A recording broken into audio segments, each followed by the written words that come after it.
qu'on peut utiliser certains poissons pour détecter la pollution. Des poissons qui sont normalement gris et argentés et qui deviennent rouges en présence de certaines substances polluantes et puis verts s'ils rencontrent d'autres cochonneries.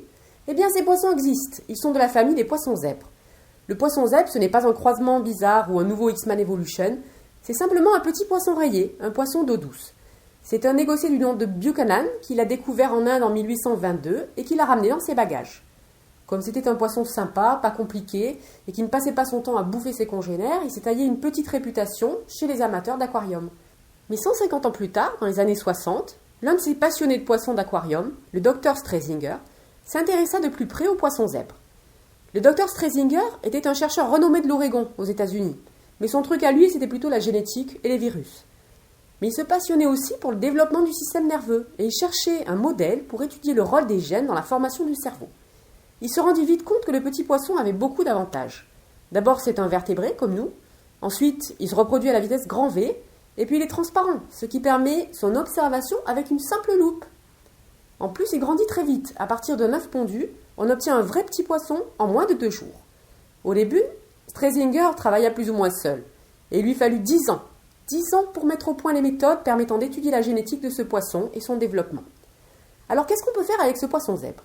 D'abord, on peut en observer des milliers, trouver des mutants, des poissons avec des formes bizarres, des poissons tordus, des cœurs qui ne battent pas bien, des nageoires en plus ou en moins, enfin des trucs pas normaux chez les poissons. Ensuite, on peut identifier quels sont les gènes qui portent la mutation, c'est-à-dire la modification de la séquence ADN. On obtient ainsi des informations sur le rôle de ces gènes. On peut aussi leur insérer des gènes qu'ils ne possèdent pas normalement. On fait dans ce cas des poissons transgéniques qui servent par exemple à détecter la pollution, comme j'en ai parlé au début. Vous allez me dire, qu'est-ce qu'on en a à faire du poisson zèbre après tout ? Eh bien, figurez-vous que les gènes du poisson zèbre ressemblent beaucoup à ceux des humains. Et tout ce qu'on fait sur les poissons zèbres fait avancer la connaissance du fonctionnement de notre organisme. On peut s'en servir pour étudier des maladies, des malformations, ou encore pour tester des molécules qui pourront peut-être donner de nouveaux médicaments.